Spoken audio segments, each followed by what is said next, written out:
Olá, turma! Bem-vindos! Vamos começar então mais uma aula voltada aí para o concurso que você está se preparando, né? A nossa aula de legislação especial, e hoje o nosso tema será Lei 7.102 de 1983, aquela lei que estabelece a segurança para os estabelecimentos financeiros. Trata também dos serviços de vigilância e transporte de valores. Há uma lei importante para o seu concurso e aqui na sala de aula nós vamos ver os pontos mais específicos. Quando da preparação desta aula, eu pesquisei questões anteriores e achei aí no máximo 15 questões. 15 questões que vão direcionar o nosso estudo aqui na sala de aula. Começando então diretamente nos pontos mais importantes. Artigo 1º da lei. Fala logo aí no sistema de segurança. Então é vedado para essas instituições financeiras trabalharem se não possuir um sistema de segurança de acordo com a regulamentação. Então observem no artigo 1º. É vedado o funcionamento de qualquer estabelecimento financeiro onde haja guarda de valores ou movimentação de numerário que não possua sistema de segurança. Marque no seu material. Ah, mas eu estou sem o meu material. Pessoal, lembrando, sempre importante você ter o material impresso para fazer as anotações necessárias. Então, o sistema de segurança, com parecer favorável à sua aprovação, elaborado pelo Ministério da Justiça. Então, esse sistema de segurança ele é aprovado pelo Ministério da Justiça. Qual o órgão do Ministério da Justiça que vai aprovar isso? A Polícia Federal. Então a Polícia Federal ela faz parte do Ministério da Justiça, ela é que vai aprovar o sistema de segurança para os estabelecimentos financeiros. E você em casa já pode começar a pensar, mas o que é um estabelecimento financeiro? Um estabelecimento financeiro, será que pode ser um banco? Sim. Pode ser uma cooperativa singular de crédito? Sim, também. Então os estabelecimentos financeiros possuem ali a sua descrição no parágrafo 1º. Ele enumera, né, alguns estabelecimentos financeiros. Fala em bancos oficiais ou privados, fala em caixas econômicas, fala em sociedades de crédito, associações de poupança, entre outros. Basta você pegar o seu material e fazer a leitura. Artigo 1º, parágrafo 1º. Beleza, estes estabelecimentos financeiros, para o seu regular funcionamento, como eles possuem a característica de movimentação de numerário, movimentação de dinheiro, é necessário que o poder público estabeleça normas, requisitos para a segurança das pessoas que vão operar com este sistema. Sejam os clientes que vão até um local onde há movimentação de numerário, onde chama a atenção de pessoas mal intencionadas, né, que querem furto, roubo desses numerários. Então, para que a pessoa que se dirige até um estabelecimento financeiro ele tenha condições de segurança e para que os funcionários do próprio estabelecimento financeiro tenham condições de segurança, são estabelecidas algumas regras. É para isso que serve esta lei. Sempre aqui no nosso curso a gente tenta explicar para o aluno, a Lei 7.102, afinal, para que serve isso? Para prover segurança tanto para o público externo, os clientes, quanto para o público interno, as pessoas que ali trabalham. E possui algumas características bem específicas, que nós vamos trabalhar aqui em sala de aula, sempre voltado aí para a resolução de questões. Então nós temos, por exemplo, no parágrafo 2º, logo abaixo, já uma questão de concurso. O Poder Executivo estabelecerá, considerando a reduzida circulação financeira, requisitos próprios de segurança para cooperativas singulares de crédito. Então as cooperativas singulares de crédito ela possuem uma característica especial. Geralmente é um local com baixa movimentação financeira, um local onde nós não temos tantas taxas cobradas dos clientes, então faz com que o lucro, na maioria das vezes, não seja tão alto quanto um banco oficial. Vai ter um lucro muito maior. Então, como para viabilizar o funcionamento dessas cooperativas, temos regras que estão ali no parágrafo 2º. Eu chamo a atenção dos senhores para o inciso 3 do parágrafo 2º, que diz assim, dispensa da contratação de vigilantes, caso isso inviabilize economicamente a existência do estabelecimento. Questão de prova, inciso 3. O que vocês em casa que estão me escutando acham? É barato ou é caro contratar uma empresa de vigilância?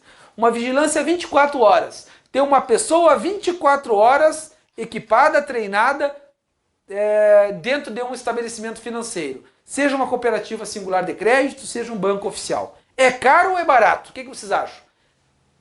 É caro e é muito caro. Então isso pode inviabilizar o funcionamento da instituição. Quando for desta forma, nós temos a desnecessidade da contratação de vigilantes. Então essa lei, basicamente, ela vai tratar de 3 pontos. Segurança para os estabelecimentos financeiros, o serviço de vigilância e transporte de valores. Então você já pode pensar segurança dos bancos, serviço de vigilante aos vigilantes e o transporte de valores, o carro forte. Então é para isso aí que nós estamos aqui estudando, sempre pensando aí nas questões de concurso, né? Acertar lá o que vai cair na prova. O artigo 2º fala mais uma vez em sistema de segurança. O sistema de segurança, referido no artigo anterior, inclui. Então, o que é esse sistema de segurança aqui que nós estamos falando? Ó, no quadro tá, ele é aprovado pelo Ministério da Justiça através da Polícia Federal. E nós temos lá no artigo 2º alguns requisitos, alguns componentes deste sistema de segurança. Primeiro ponto, o sistema de segurança inclui pessoas, olha o que está escrito ali, adequadamente preparadas, assim chamadas vigilantes. Então o vigilante é uma pessoa preparada para realizar aquele serviço de guarda, né, de cuidado lá na empresa, no estabelecimento financeiro. Além do vigilante, é necessário um sistema de alarme, capaz de permitir com segurança a comunicação. Vamos colocar aqui, ó, comunicação. Então este sistema de alarme, ele tem que permitir comunicação entre os estabelecimentos financeiros, conforme a lei mesmo está falando, e entre o estabelecimento financeiro e a polícia. Entre os estabelecimentos financeiros e entre o estabelecimento financeiro e a polícia. 2 requisitos do caput do artigo 2º. Então o sistema de segurança ele tem que ter vigilante e alarme. Além disso, algo mais? Sim, nós temos aqui, ó, 3 outros requisitos que eu coloquei o número 1 do lado. Por que o número 1? Porque a lei fala que além destes vigilantes e do sistema de comunicação, pelo menos um dos próximos. E aí nós temos no inciso 1, equipamentos elétricos, eletrônicos e filmagem. Elétricos, eletrônicos e filmagem, que possibilitem identificação dos criminosos. Inciso número 2, artefatos que retardem a ação dos criminosos, permitindo perseguição, identificação e captura. Permitindo identificação, perseguição, identificação e captura. Não fala morte. Você anote no seu material ali. O objetivo dos artefatos que retardem a ação dos criminosos não pode de forma alguma provocar a morte da pessoa. O objetivo da polícia, o objetivo do sistema de vigilância, o objetivo do vigilante é capturar o infrator da lei. Capturar o assaltante. Olhem no inciso 1, lá no final, ele fala identificação dos assaltantes. Então o objetivo maior é capturar o assaltante. Inciso número 3, cabina blindada. Cabina blindada com permanência ininterrupta de vigilante durante o expediente para o público, enquanto houver movimentação de numerário no interior do estabelecimento. Então eu entro num banco oficial muitas vezes, você passa a porta giratória aquela e já enxerga um vigilante atrás de uma cabina blindada. Ele está lá só a cabeça de fora, né? Por que aquela cabina blindada existe lá dentro do banco? Porque a lei manda. A lei está dizendo que o sistema de segurança inclui o vigilante, que está ali atrás da cabina blindada, o sistema de alarme e necessariamente ele tem que ter pelo menos um dos 3. O banco escolheu cabina blindada, ótimo. Pode o banco ter escolhido a cabina blindada, além disso ele ter os artefatos e além disso ter os equipamentos elétricos, eletrônicos ou de filmagem? Sim, perfeito. A lei diz que ele tem que ter pelo menos 2. Se tiver os 3, ótimo. Uma empresa mais organizada. Ok, meus amigos? Olha como é fácil essa lei. O artigo 3º diz assim, ó, a vigilância ostensiva e o transporte de valores serão executados. Então, vigilância e transporte de valores podem ser executados por empresa especializada, uma empresa particular contratada para realizar este tipo de serviço. Então, nos bancos oficiais, geralmente você observa o quê?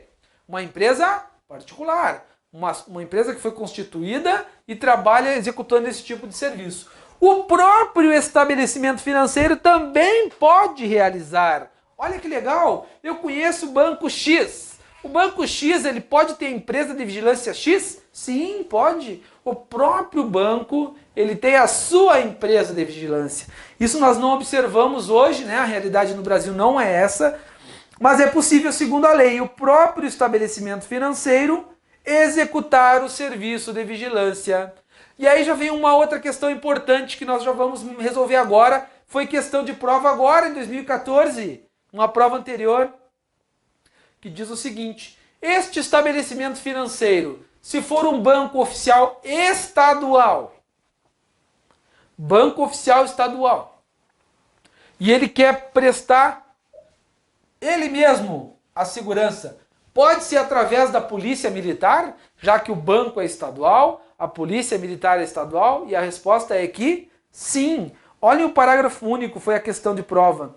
Nos estabelecimentos financeiros estaduais, não está falando em federal, estadual, o serviço de vigilância ostensiva poderá ser desempenhado pelas polícias militares, a critério do governo da respectiva unidade da federação. Então, para os estabelecimentos estaduais, a polícia militar pode prestar esse serviço de vigilância ostensiva e transporte de valores.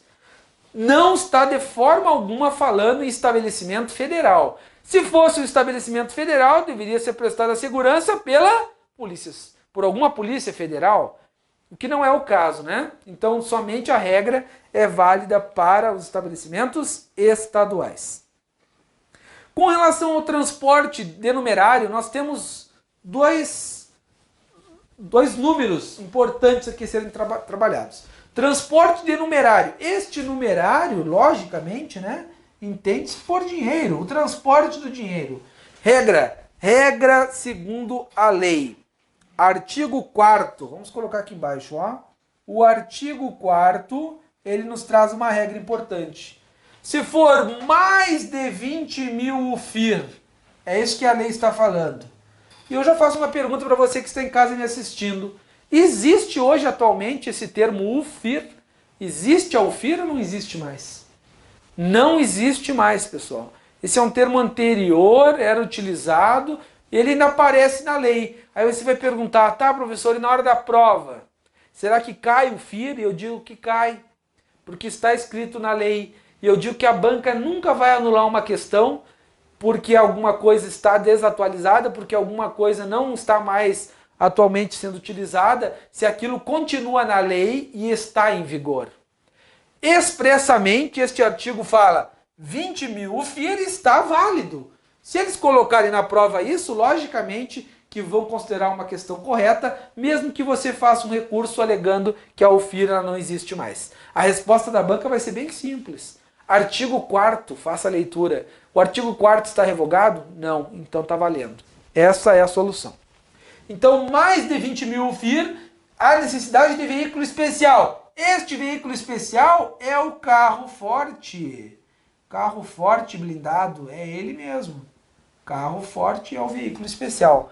E se for entre 7 a 20 mil UFIR, nós temos um veículo comum. Fala que qualquer veículo comum pode ser utilizado. É lógico, né, que tem algumas regrinhas especiais. Olhem pela leitura. O transporte de numerário, artigo 4º, em montante superior a 20 mil, para suprimento ou recolhimento do movimento diário dos estabelecimentos financeiros, será obrigatoriamente, então marquem ali, ó, obrigatoriamente efetuado em veículo especial da própria instituição ou da empresa especializada. Como assim da própria instituição? Sim, eu já comentei com vocês que a próprio banco, a própria instituição financeira, ela pode ter o seu sistema de vigilância e segurança. Ela pode contratar, né, os seus próprios vigilantes. Então ele tem o veículo próprio ou da empresa contratada. A regra do artigo 5º, o numerário entre 7.000 e 20.000 UFIR. Então nós temos artigo 4º e 5º. Vamos colocar aqui do lado.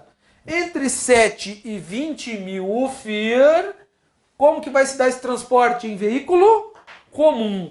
A grande sacada do veículo comum é que fala assim, ó, com a presença de 2 vigilantes. Então eu deixei para completar agora. Vamos colocar aqui, ó, carro forte, aqui ele fala em 2 vigilantes.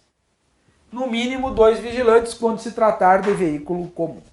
E por aí, né, as questões de prova vão sendo desenvolvidas. É nessa pequeno detalhe aqui, um pequeno detalhe da lei ali que a gente vai conseguir acertar. Artigo 6º. Além das atribuições previstas no artigo 20, que está lá à frente, né, compete ao Ministério da Justiça. Compete ao Ministério da Justiça. É o próprio Ministério da Justiça que vai fazer isso? Não. É o Ministério da Justiça através do órgão Polícia Federal. E aí nós temos ali as atribuições. Fiscalizar os estabelecimentos financeiros quanto ao cumprimento desta lei. Então a Polícia Federal ela autoriza e depois fiscaliza, né, a continuidade dos serviços. Encaminhar parecer conclusivo quanto ao prévio cumprimento desta lei, né, vai elaborar um parecer.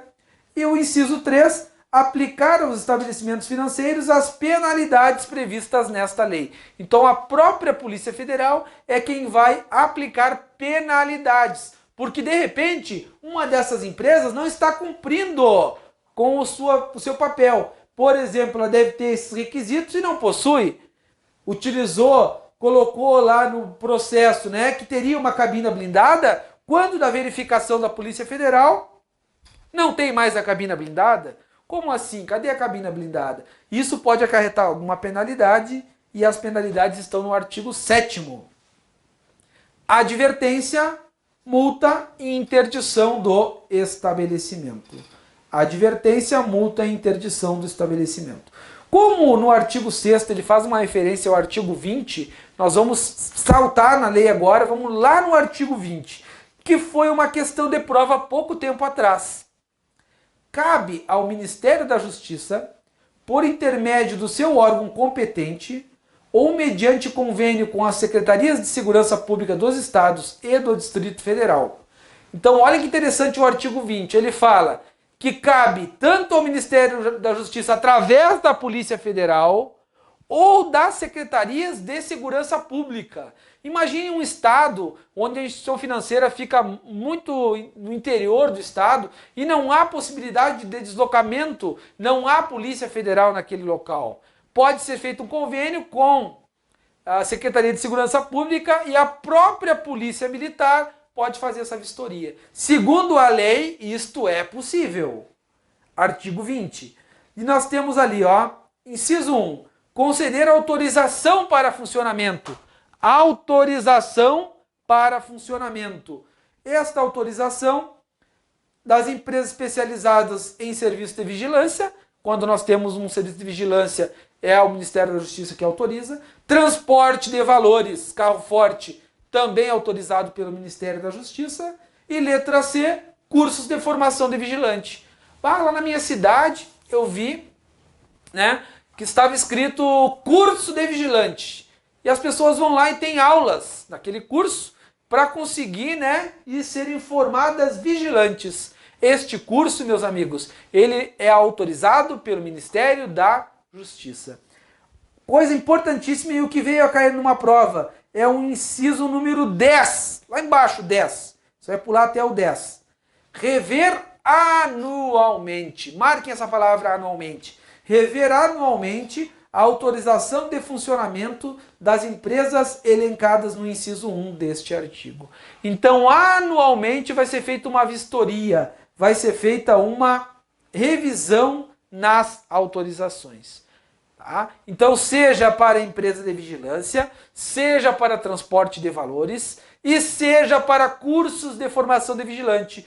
Todo ano tem vistoria. Então, a vistoria ela é anual. E é realizada por quem essa vistoria? É realizada pelo Ministério da Justiça ou através de alguma Secretaria de Segurança Pública mediante convênio. O que caiu numa prova há pouco tempo atrás? Que esta vistoria era feita por uma empresa especializada. Olha, vigilância, empresa de vigilância. Será que a empresa de vigilância ela vai ser vistoriada por uma outra empresa especializada contratada pelo poder público? E a resposta é que não. A empresa de vigilância ela tem que ser fiscalizada por um órgão do Ministério da Justiça, seja a Polícia Federal, seja alguma Secretaria de Segurança Pública mediante convênio. Ok, senhores? Voltamos então. Volta a lei lá no artigo que nós paramos. Artigo 10. São considerados como segurança privada. Ah, professor, o senhor pulou alguns artigos. É assim. Aqui na nossa aula nós não vamos ver toda a lei. A grande maioria sim. Alguns artigos eu pulo, né? Fui direto para o 10 agora.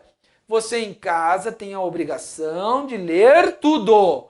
Aqui na sala de aula nós não vamos ver tudo porque é inviável. Ficaria aqui 3 horas filmando. Agora você em casa tem a obrigação de fazer a leitura de tudo. São considerados como segurança privada. Quais são então as empresas que são consideradas segurança privada? Inciso 1.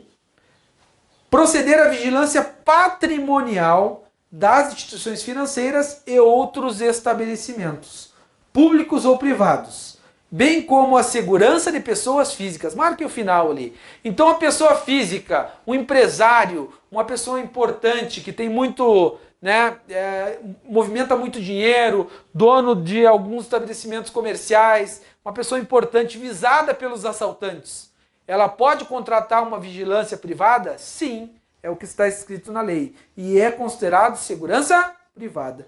O inciso 2, realizar o transporte de valores ou garantir o transporte de qualquer outro tipo de carga.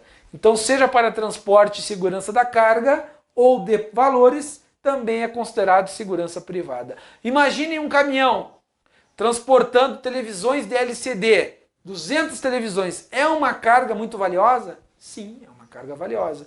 Isso deve provavelmente ter uma escolta. E esta escolta, logicamente, é considerada segurança privada, deve estar devidamente autorizada pelo Ministério da Justiça. O parágrafo 1º, mais uma questão de prova. Os serviços de vigilância e de transporte de valores poderão ser executadas por uma mesma empresa. Então, seja vigilância ou transporte de valores, vamos anotar aqui, ó, pode ser a mesma empresa. Questão de prova, vamos colocar no quadro. Pode ser a mesma empresa. Ok? Ótimo. Vamos em frente. O próximo artigo é o artigo número 11. A propriedade e a administração das empresas especializadas que vierem a se constituir são vedadas a estrangeiros. Então, estrangeiro no Brasil não pode ter empresa de vigilância ou segurança privada, de forma nenhuma. Os diretores e demais empregados não poderão ter antecedentes criminais registrados. Anotem aí no artigo 12. De forma nenhuma, então, devem possuir antecedentes criminais. E o artigo 13 fala no capital, o capital mínimo para começar uma empresa. Quanto que é esse capital mínimo? 100 mil UFIR. Pessoal, 100 mil UFIR, quando da criação dessa lei, equivale mais ou menos a 100 mil reais. Hoje seria um pouco mais. Isso nos leva a pensar numa coisa. Professor, eu moro aqui num bairro no qual tem uma empresa de vigilância. O cara tem 2 carros, ele anda, faz a segurança, cobra nas casas. É o local que eu moro, é mais ou menos assim. Você está em casa pensando. Pessoal, provavelmente essa empresa é uma empresa pirata. Uma empresa que não está regularizada junto ao Ministério da Justiça. Por quê? Para essa empresa de vigilância funcionar legalmente, dentro da legalidade, nós temos necessariamente que ter um capital social mínimo, 100 mil. Aí você observa o cidadão que está lá prestando esse serviço e ele não tem esse capital social. Ele não constituiu a empresa não possui autorização da Polícia Federal. Então tenham muito cuidado, né? Isso serve até como um aviso geral. Você olha lá, empresa de segurança tal, será que ela tem autorização? Peça para o indivíduo que oferece serviço. Eu quero ver a sua autorização da Polícia Federal para estar realizando esse tipo de serviço. Ele provavelmente não terá esta autorização. Então, vedado para estrangeiros, capital social no mínimo R$100.000 e também não podem ter antecedentes criminais registrados. Artigo 15, meu próximo tema, eu coloquei aqui, ó, vigilante, artigo 15. Então, os vigilantes, que você enxerga ele nas empresas, enxerga ele nos estabelecimentos financeiros, enxerga ele no banco. Aí nós temos aqui algumas características para o vigilante. Para o exercício da profissão de vigilante, deve ser obedecido os seguintes requisitos. Inciso 1, ser brasileiro. Não há necessidade de ser brasileiro nato. Então, um brasileiro naturalizado pode ser um vigilante. Idade mínima, 21 anos. Ter instrução correspondente à 4ª série do 1º grau. Então, olha que interessante. 4ª série do 1º grau já pode ser vigilante. Ter sido aprovado em curso de formação de vigilante. Marque no seu material. Curso de formação de vigilante. Ora, curso de formação de vigilante, este aprovado pelo Ministério da Justiça e que anualmente será fiscalizado pelo Ministério da Justiça.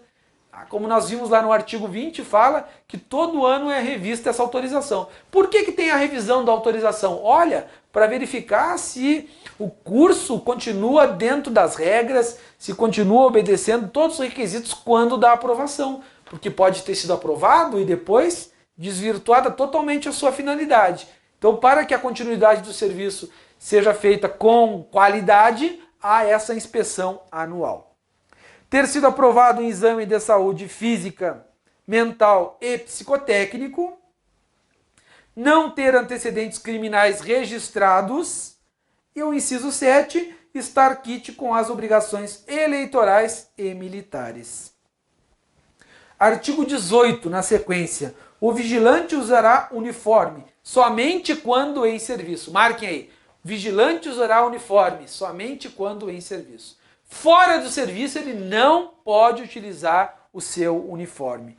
É assegurado ao vigilante. O artigo 19, nós temos algumas prerrogativas do vigilante. Eu não cheguei aqui ainda na parte do armamento, mas ele, como exerce um serviço de risco, entendemos que é um serviço arriscado, né? Trabalha fazendo segurança de patrimônio, de dinheiro, pode que algum indivíduo mal intencionado venha, né, a tentar realizar um roubo, um furto, e aí nós teremos a necessidade da ação do vigilante. Ele tem o seguinte, ó, uniforme especial às expensas da empresa a que se vincular. Ou seja, quem paga o uniforme do vigilante é a empresa que o contratou. Inciso 2, porte de arma quando em serviço. Marquem no material de vocês. Porte de arma somente quando em serviço. Saiu do serviço, não possui mais o porte de arma. Inciso 3. Prisão especial por ato decorrente do serviço. Por ato decorrente do serviço. Por que ele tem prisão especial? Olha, se o cara é vigilante, ele pode ter efetuado alguma prisão anterior. O indivíduo está preso no presídio. Se o vigilante comete um crime posteriormente, ele não pode ficar no mesmo ambiente do indivíduo que ele prendeu, porque provavelmente vai acontecer alguma catástrofe, né? Então o vigilante não pode ficar no mesmo ambiente dos presos comuns. Por que não? Porque ele pode ter efetuado uma prisão anterior e isto, né, não seria bom os dois ficarem no mesmo local. O inciso número 4, seguro de vida em grupo. Seguro de vida em grupo feito pela empresa seguradora. Então, desses requisitos que nós vimos aqui, o que é importante que você entenda em casa e marque no seu material? O uniforme é às custas da empresa. O porte de arma é somente quando em serviço. A prisão é especial por ato decorrente em serviço. Então aqui nós temos muitas questões que poderiam aparecer na sua prova. Os atos decorrentes de outras coisas que não em serviço podem ocasionar com que ele fique, né, sem a prisão especial. E o seguro de vida é em grupo, não há um seguro de vida individualizado. O artigo 20 nós já fizemos a leitura dos seus principais pontos, lembrando sempre que cabe ao Ministério da Justiça, por intermédio do seu órgão competente. Ali em órgão competente você puxa uma seta e coloca Polícia Federal. Polícia Federal é um órgão do Ministério da Justiça que vai realizar essa atividade. Ou mediante convênio. com as secretarias de segurança pública dos estados. O local é muito longe, não tem como a Polícia Federal deslocar um pessoal até aquela cidade para realizar essa fiscalização. Pode ser feito um convênio. E aí a própria Polícia Militar, que vai estar mais regionalizada, mais naquele ponto específico do território, vai fazer essa vistoria. Então nós temos ali, ó, concessão de autorização para 3 tipos de serviço. Serviço de vigilância, transporte de valores e curso de formação de vigilantes, que serão anualmente vistoriados. O artigo 21 fala nas armas, mais uma questão de prova. Os vigilantes podem usar armas? Sim.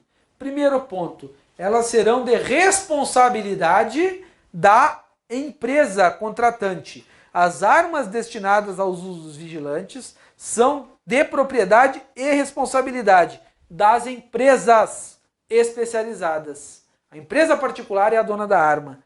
Inciso 2, dos estabelecimentos financeiros, quando dispuserem de serviços organizados de vigilância ou mesmo quando contratarem empresas especializadas. Então o próprio estabelecimento pode, ter o seu serviço e ele é o responsável pelas armas. Artigo número 22. Será permitido ao vigilante quando em serviço, marquem no material de vocês, quando em serviço, porte de arma. Nós já vimos isso, ótimo. Quais as armas os vigilantes podem portar? Revólver, primeiro ponto ali, ó. Revólver. Revólver, calibre 32 ou 38. Aí você já começa a pensar, pô, só revólver? É revólver. Pistola não fala. A lei não está falando nada em pistola. Eu não vou ter preocupação se existe uma exceção, se o decreto permite. A lei está nos dizendo que é revólver 32 ou 38. Ah, mas eles vão assaltar o vigilante com um fuzil. O que nós vamos fazer? Se a lei fala dessa forma, vamos respeitar a lei, por mais que eu acho que aqui poderia ser permitido um calibre maior para os vigilantes. No transporte de valores, espingarda.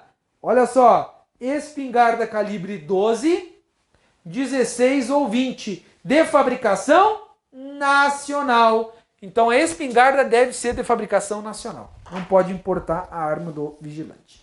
Basta isso aí? Basta. Nós não vamos aqui pensar, ah, mas eu já vi um vigilante com pistola. É uma exceção, mas a gente não vai trabalhar com isso porque a lei ela só me traz essas 2 regras. O vigilante comum, que está dentro do banco, por exemplo, ele vai ter um revólver 32 ou 38. Se estiver no transporte de valores, além do revólver 32 e 38, ele pode portar uma espingarda 12, 16 ou 20 e a fabricação tem que ser nacional. Cacetete de madeira. Cacetete de madeira ou de borracha. O vigilante pode utilizar? Sim. Cacetete de madeira ou borracha, ainda fala ali no nosso artigo 22. O que eu recomendo para vocês? Nós vimos aqui a posse de armas por empresas de vigilância. O artigo 21. O que eu digo para os senhores? Você pode relacionar o artigo 21 com o crime de omissão de cautela lá do nosso Estatuto do Desarmamento. Então o crime de omissão de cautela, as empresas de vigilância que deixarem de comunicar à Polícia Federal no prazo de 24 horas, roubo, furto ou desvio de armas, responde o proprietário da empresa, responde pelo crime de omissão de cautela, lá no artigo 13 do Estatuto. Então, quando você está fazendo a leitura da Lei 7.102, importante, você lê, estuda esta lei e também relaciona ela lá com o Estatuto do Desarmamento. Perfeito, meus amigos? O que nós tínhamos para falar desta lei era isso. Trabalhamos aqui em sala de aula com os pontos mais importantes. Então, esta lei que fala na segurança para estabelecimentos financeiros, fala no serviço de vigilância e transporte de valores. Nós vimos que o sistema de segurança ele tem que ser aprovado pelo Ministério da Justiça, através do órgão Polícia Federal. Trabalhamos também com quais são os requisitos, o que faz parte desse sistema de segurança. Vimos que a vigilância ostensiva e transporte de valores pode ser proporcionado, esse serviço pode ser realizado pela própria instituição financeira. Sendo esta instituição financeira um banco oficial estadual, a Polícia Militar pode prestar esse serviço. Assim, você não enxerga isso na prática, mas pode ser realizado. Trabalhamos também e vimos que essa lei, ela trata do vigilante. Para eu ser um vigilante, quais são as características que eu possuo, que eu devo possuir? Né? Ser brasileiro, 21 anos de idade. Vimos que o vigilante ele tem algumas prerrogativas, tem vantagens, como por exemplo, porte de arma quanto em serviço, que ele pode utilizar o seu uniforme quando em serviço também, tem direito à prisão especial por atos decorrentes do serviço. Essas características que tem ao final da lei, ao final das frases, são importantíssimas que você também entenda. E assim, meus amigos, depois você acompanha no nosso material, ao final, ali no material de apoio, nós temos questões anteriores. Tudo que eu consegui achar, eu disponibilizei para vocês. Nós encerramos então, nos vemos num próximo encontro para mais uma lei específica, para mais um tema aí na sua prova de concurso.